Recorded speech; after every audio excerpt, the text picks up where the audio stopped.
Bonjour et bienvenue. Alors aujourd'hui, on va s'attaquer à un livre qui a vraiment fait couler beaucoup d'encre ces dernières années. Oui, énormément. On parle de Charlotte, de David Fokinos. Exactement. C'est un roman qui retrace le destin incroyable et tragique de Charlotte Salomon. C'est une artiste peintre juive allemande, née à Berlin en 1917. Est morte à Auschwitz à seulement 26 ans alors qu'elle était enceinte. Une histoire terrible. Notre mission, en fait, c'est de comprendre ce qui a fait le succès de ce livre. Mais aussi de plonger dans l'histoire de cet artiste et de décortiquer la forme, très particulière, choisie par Fokinos. C'est ça. On va d'abord parler de l'histoire de Charlotte Salomon elle-même. Oui, parce qu'avant d'être un personnage, c'est une femme au destin foudroyé. Ensuite, on se penchera sur son œuvre, une création complètement folle qui s'appelle Vie ou Théâtre en vie. Et on finira par le roman de Fokinos, comment il l'a écrit, pourquoi ce style, et pourquoi il a déchaîné autant de passion en bien comme en mal. Alors commençons par le début. Qui était Charlotte Salomon? Pour la comprendre, il faut, je crois, regarder sa famille. D'accord. Elle naît dans un milieu aisé, à Berlin. Son père Albert est un chirurgien reconnu, sa mère est musicienne. Une famille juive, cultivée, assimilée. Le tableau parfait, en apparence. En apparence, seulement. Parce que derrière, il y a une ombre terrible. Les sources parlent d'une longue lignée suicidaire. Attendez, une longue lignée suicidaire, c'est... L'expression est terrible. Ça veut dire quoi concrètement? C'est une sorte de malédiction familiale.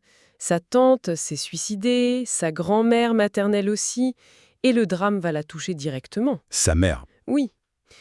Quand Charlotte a à peine 9 ans, sa mère, Franziska, se jette par la fenêtre. Et le pire, c'est qu'on lui ment. On ne lui dit pas la vérité, non? Non. Pour la protéger, la famille lui dit qu'elle est morte d'une mauvaise grippe. C'est terrible. Le poids de ce secret sur une enfant, j'imagine même pas. Ça a dû être fondateur. Fokinos la décrit comme une enfant plutôt solitaire, qui se réfugie dans le dessin.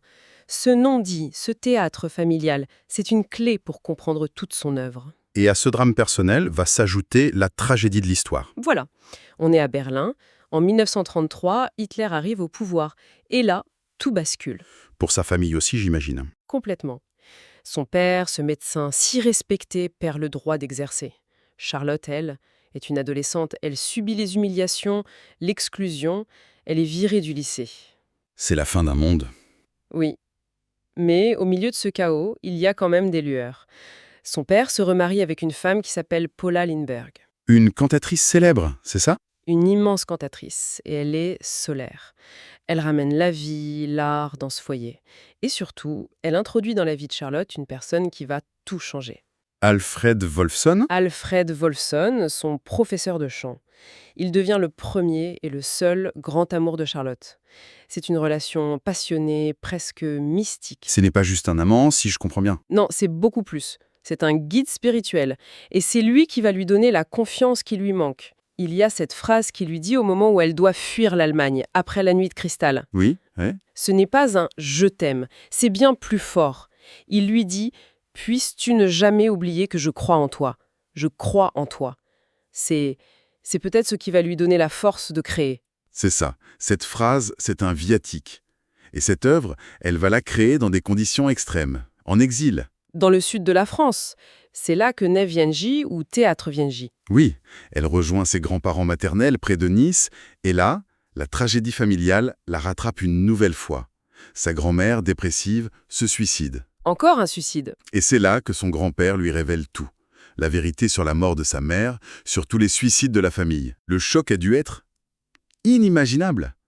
Un séisme. Elle se sent menacée de partout. Par la folie familiale qui pourrait être en elle, et par les nazis qui se rapprochent. Elle écrit qu'elle a le choix soit se donner la mort, ou entreprendre quelque chose de follement singulier. Et elle choisit la deuxième option. Oui. Entre 1940 et 1942, elle s'enferme. Et elle se lance dans une course contre la montre pour créer.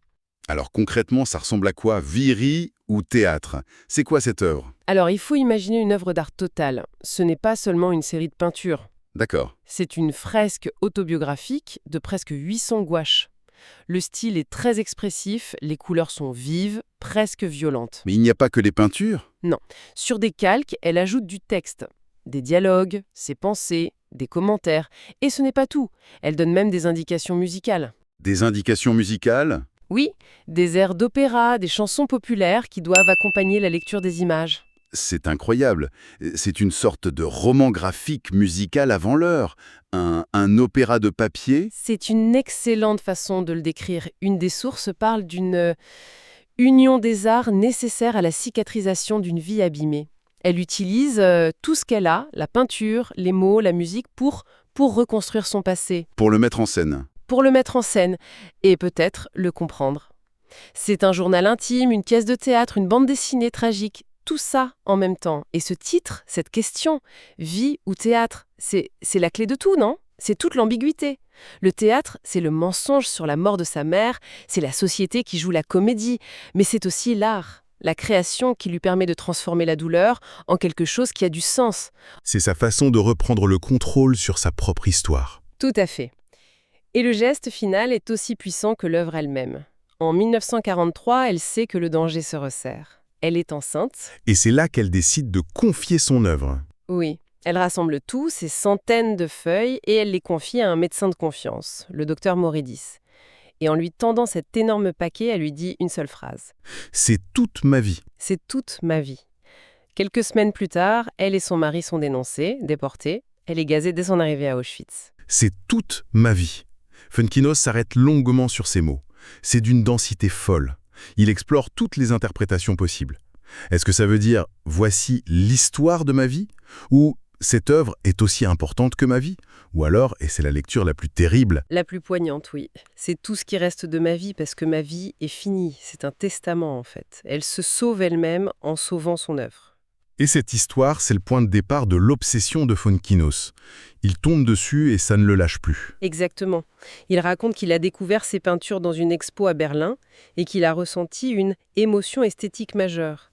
Et à partir de là, la vie de Charlotte devient son obsession. Il a mené une véritable enquête alors ? Oui, pendant près de 10 ans. Il retourne sur les lieux où elle a vécu, il interroge les derniers témoins, une quête personnelle. Mais alors s'il est si obsédé, pourquoi est-ce qu'il a eu tant de mal à écrire ? C'est paradoxal. Les sources expliquent ce blocage. Oui, c'était un mélange de tout. Le poids de la tragédie, la peur de ne pas être à la hauteur. Il explique dans le roman qu'il se sentait écrasé, illégitime. Comment mettre des mots sur une telle destinée ? Voilà. Il était incapable d'écrire une phrase normale, de construire un paragraphe. Il était bloqué, littéralement à bout de souffle. Et la solution, elle lui vient de son corps en fait. C'est Là. ça. Il dit « J'éprouvais la nécessité d'aller à la ligne pour respirer. Alors j'ai compris qu'il fallait l'écrire ainsi. » Et c'est de là que vient cette forme aussi si reconnaissable. Des phrases très courtes, une par ligne. Comme des vers libres. Un long poème en prose. Et en tant que lecteur, on ressent ce souffle court. Ça donne un rythme haletant, presque angoissant. La forme épouse complètement le fond. L'urgence de la vie de Charlotte. La fragilité. Absolument. C'est une contrainte qui devient une force. Et il y a autre chose. Ce n'est pas qu'une biographie. Le jeu de l'auteur intervient souvent. Ah oui, c'est vrai. Il nous raconte ses recherches, ses doutes. Exactement. Le livre devient une double quête, celle de Charlotte pour survivre et celle de l'écrivain hanté qui essaye de la retrouver. Le livre sort en 2014 et c'est un raz-de-marée. Succès public immédiat, des prix prestigieux, le Renaudot, le Goncourt des lycéens. Les chiffres sont fous. On parle de 380 000 exemplaires vendus en quelques mois. C'est un vrai phénomène d'édition. Mais la critique, elle, est beaucoup, beaucoup moins unanime. Et c'est là que ça devient fascinant. Exemple parle d'un récit sans vergogne. Ils vont jusqu'à dire que Funkinos est l'un des personnages les plus creux du roman français. C'est d'une violence. C'est rare, oui.